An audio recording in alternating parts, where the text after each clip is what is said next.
ആശംസ പ്രസംഗത്തിനായി reverend father doctor reverend father Manoj K G ക്ഷണിച്ചുള്ളൂ. വേദിയിലായിരിക്കുന്ന എല്ലാ വിശിഷ്ട വ്യക്തികൾക്കും എൻ്റെ നമസ്കാരം. ഒപ്പം തന്നെ ഇവിടെ സന്നിധിയായിരിക്കുന്ന എല്ലാ ഭക്തജനങ്ങൾക്കും എൻ്റെ നമസ്കാരം. ഞാൻ വലിയൊരു പ്രസംഗമൊന്നും കാഴ്ചവെക്കാനായിട്ടുള്ള ഒരു അന്തരീക്ഷമല്ല എന്നെനിക്കറിയാം. വളരെ ചുരുക്കം ചില കാര്യങ്ങൾ മാത്രം പറയാൻ ഞാൻ ആഗ്രഹിക്കുന്നു. കഴിഞ്ഞ ഒത്തിരി വർഷങ്ങളായിട്ട് ബൈബിളിനകത്ത് പറഞ്ഞിരിക്കുന്ന ആത്മീക സത്യങ്ങളെ ക്രിസ്തീയമായ ആ ഒരു പ്ലാറ്റ്ഫോമിൽ നിന്നുകൊണ്ട് ഞാൻ സംസാരിച്ചു വരികയായിരുന്നു. പക്ഷേ ജനങ്ങൾക്ക് അവിടെ പോയി പാട്ട് പാടണം, അവിടെ പോയി പ്രാർത്ഥിക്കണം, അവിടെയുള്ള ആചാരാനുഷ്ഠാനങ്ങളെല്ലാം പങ്കെടുക്കണം. ഇതിൽ കവിഞ്ഞ് ഒരു ആത്മീക വളർച്ചയ്ക്ക് വേണ്ടുന്ന ഒരു കാര്യവും ആരും അന്വേഷിക്കുന്നില്ല. അപ്പോൾ അങ്ങനെ ഞാൻ ചില ആത്മീക കാര്യങ്ങൾ ഓരോ വ്യക്തികളുടെയും ഉന്നമനത്തിന് വേണ്ടിയിട്ട് പറയുമ്പോൾ ഈ അച്ഛനെന്താ വട്ടാണോ, ഞങ്ങൾ ഇങ്ങനെയൊക്കെ ജീവിച്ചോളാം എന്നുള്ളൊരു ആറ്റിറ്റ്യൂഡായിരുന്നു.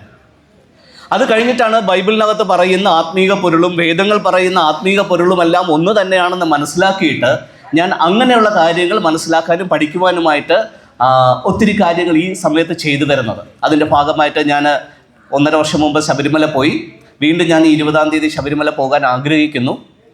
ഇപ്പോൾ വേദങ്ങൾ പറയുന്ന, ഇന്ത്യൻ പൈതൃകം പറയുന്ന ആ ഒരു സയൻസിനെ ഞാൻ മനസ്സിലാക്കുകയും അത് ഞാനിപ്പോൾ പഠിപ്പിക്കുകയും ചെയ്തുകൊണ്ടിരിക്കുകയാണ്.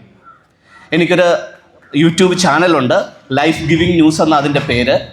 ഞാൻ അതിനകത്ത് ഞാൻ ഇന്ന് മനസ്സിലാക്കിക്കൊണ്ടിരിക്കുന്ന ശബരിമല ശാസ്ത്രീയ സത്യങ്ങളെ ഞാൻ ആ ചാനൽ വഴി ഇങ്ങനെ നിരന്തരമായി പബ്ലിഷ് ചെയ്തുകൊണ്ടിരിക്കുവാണ്. എല്ലാവരും മുങ്ങിക്കിടക്കുന്നത് ആചാരാനുഷ്ഠാനങ്ങളിൽ മാത്രമാണ്. നേരത്തെ പ്രിയ സ്വാമിജി പറഞ്ഞു, നമ്മുടെ ഉള്ളിൽ മരിക്കാത്തൊരു ചൈതന്യമുണ്ടെന്ന് പറഞ്ഞു. അങ്ങനെയാണെങ്കിൽ നമ്മുടെ ഓരോരുത്തരുടെ ഉള്ളിലും മരിക്കാത്ത ഒരു ചൈതന്യമുണ്ടായെങ്കിൽ ഈ അമ്പലത്തെയും ഈ അമ്പലത്തിൻ്റെ ഈ പരിസരത്തെയും നമ്മൾ എങ്ങനെയാണോ ശുചിയായി സൂക്ഷിക്കുന്നത്, പാവനമായി കാണുന്നത്, അതിനേക്കാൾ മേൽത്തരമായി പാവനമായി കാണേണ്ട ഒന്നാണ് നമ്മുടെ ഈ ശരീരം, നമ്മുടെ ജീവിതം. അപ്പോൾ നമ്മുടെ ജീവിതത്തെ പാവനമായി കാണാതെ, പരിപാവനമായി കാണാതെ, പരിശുദ്ധമായി കാണാതെ മറ്റേതെങ്കിലും ആലയങ്ങളിലോ മറ്റുള്ള ഏതെങ്കിലും തീർത്ഥാടന കേന്ദ്രങ്ങളിലോ മാത്രം പോയി കഴിഞ്ഞിട്ട് എന്താണ് അർത്ഥം? അപ്പോൾ വേദങ്ങൾ പറയുന്ന ശാസ്ത്രീയ സത്യങ്ങളെ നമ്മൾ അനുഷ്ഠിക്കണം. ഓരോ വ്യക്തികളുടെ ജീവിതത്തിനകത്തും അത് സത്യമായി മാറണം. സോ ഈ ഒരു ക്ഷേത്രവും അതിൻ്റെ പരിസരവും ഒപ്പം തന്നെ ഇവിടെയുള്ള ആഴ്ചതോറും മാസം തോറും വർഷം തോറും ഒക്കെ നടക്കുന്ന സത്സംഗമൊക്കെ ഒക്കെ വ്യക്തി ജീവിതങ്ങൾക്ക് പരിവർത്തനമുണ്ടാകുന്ന രീതിയിൽ ഒരു മുതൽക്കൂട്ടാകട്ടെ എന്ന് ഞാൻ ആശംസിക്കുന്നു. സോ ഇന്ന് ഇങ്ങനെ ഒരു നല്ലൊരു ചടങ്ങ് ഇവിടെ സംഘടിപ്പിച്ചതിനും അതിൽ എന്നെ ക്ഷണിച്ചതിനുമൊക്കെയുള്ള ഹാർദവമായിട്ടുള്ള നന്ദി ഇതിൻ്റെ ഭാരവാഹികളോട് ഞാൻ അറിയിച്ചുകൊണ്ട് ഞാൻ നിർത്തുന്നു. Thank you.